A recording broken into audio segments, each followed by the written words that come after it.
If someone asks about your childhood, you say it was fine, and you mean it. Nobody hit you. Nobody left. There was food, a roof, birthdays, school runs. When people describe genuinely bad childhoods, you feel almost embarrassed to be in the conversation because nothing like that happened to you.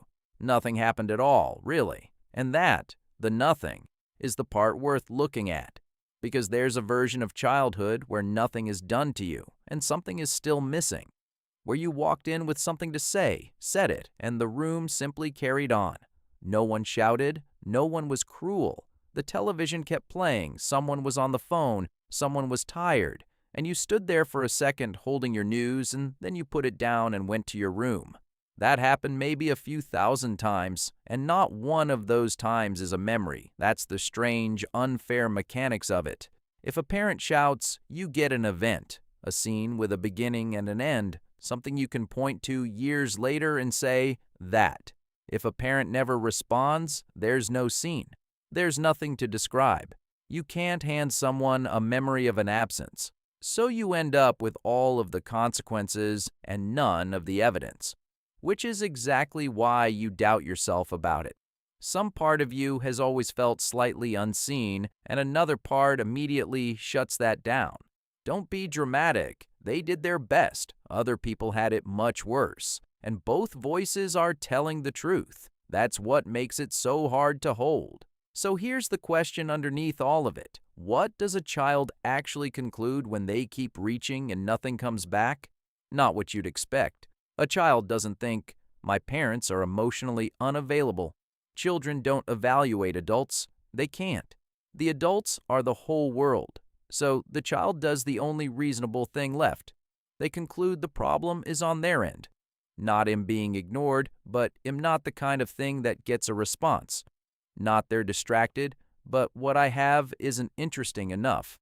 Not they don't have the capacity, but I'm too much, or not enough, or somehow taking up room I haven't earned. And notice, that isn't a belief you'd argue with, because you never formed it as a belief. It formed before you had words. It sits underneath everything, in the place where you don't examine things, and it feels less like an opinion about yourself and more like a plain fact about the world. Then, it quietly builds a whole personality on top of itself. You'll recognize the shape. You shrink your news before delivering it. It's not a big deal, but you apologize for taking someone's time before you've taken any. You check whether the person seems busy or tired before you say anything real, and if there's any doubt, you decide it can wait. And then it waits forever. You'd rather solve something alone for 3 days than ask a question that takes someone 30 seconds.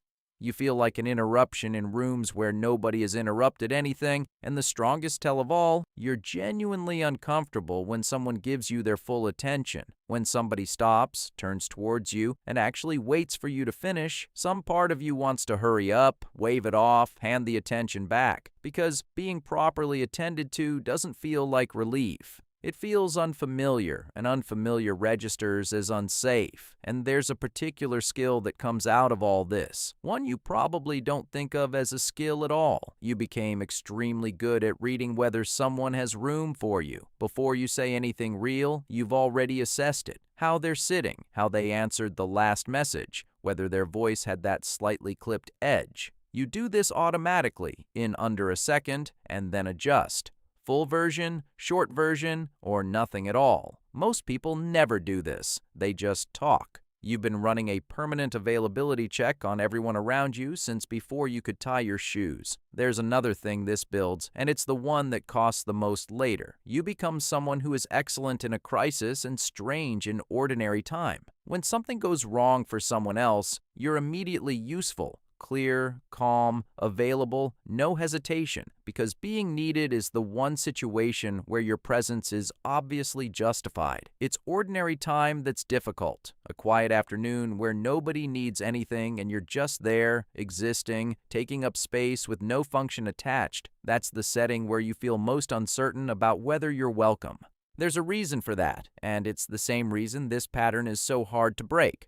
If you learned early that reaching out mostly returns nothing, then asking becomes expensive.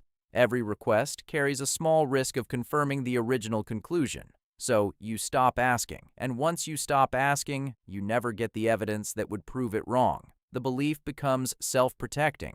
I don't need anything, delivered so smoothly that people around you believe it, and then you're surrounded by people who never offer, and that too becomes proof. It shapes who you're drawn to as well, in a way that's worth naming plainly. Someone who is warm and consistent and genuinely present can feel oddly uncomfortable, like a shoe that's the wrong size in the wrong direction.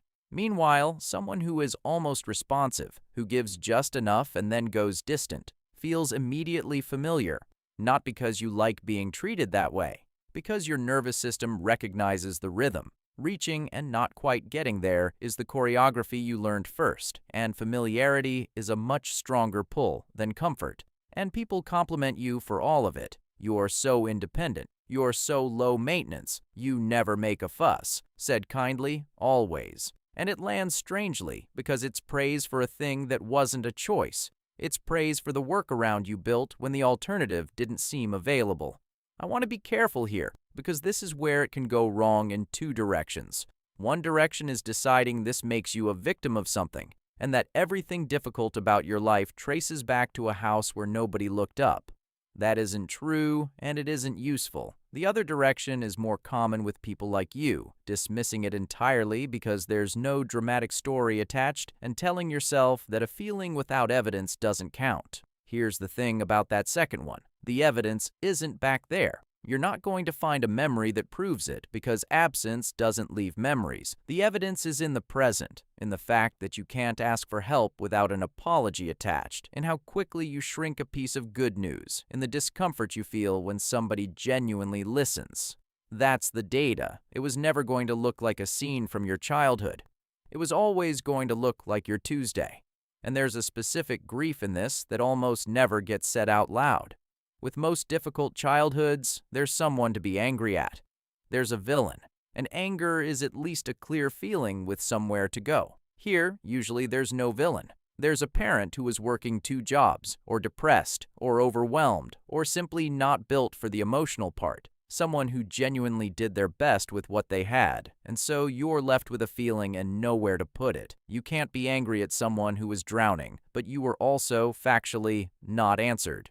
Both are true at once, and holding both is harder than picking a side. It shows up in your own parenting too, if you have children, and usually in a way that surprises people. Most adults who grew up unanswered don't repeat it. They overcorrect. They answer everything immediately, sometimes to the point of exhaustion, terrified of being the parent who didn't look up, and then they can't understand why they feel so drained by something they chose so deliberately. It's because you're not just parenting a child. You're arguing with a room from 30 years ago every single day, and no amount of answering will ever go back and answer you. You don't have to resolve it. You just have to stop using their reasons to erase your experience.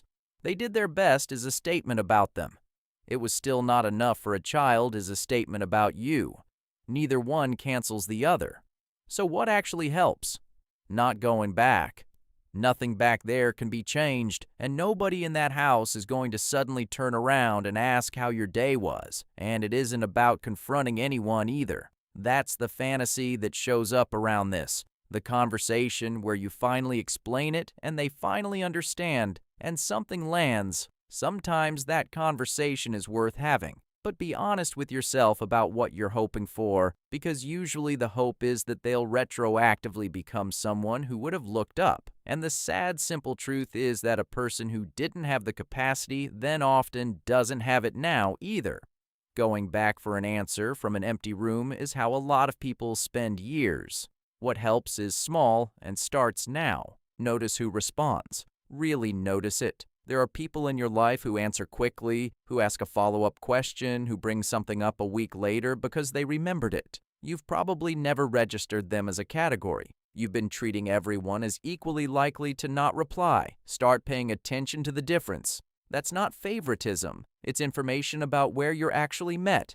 Then practice asking for things that are almost embarrassingly small, not deep emotional support. That's too big a first move and the stakes feel enormous. Ask someone to pass you something. Ask a colleague a question you could have Googled. Say, I could use a hand with this. The point isn't the help. The point is repetition. reaching out and something coming back over and over until the old conclusion starts losing its grip. You can't argue that belief out of yourself. You can only outvote it with evidence. And when someone does turn towards you and give you their full attention, try to stay in it a second longer than is comfortable. Don't rush the story. Don't hand the attention straight back with "so anyway, how are you?" Just let yourself be listened to for one more breath than usual. That discomfort you feel isn't a sign something's wrong. It's the feeling of a room you didn't grow up in. And if you think back, there's often one exception. One adult who did look up, a teacher, a grandparent, a friend's mother, a neighbor, someone who asked a real question and then waited for the answer.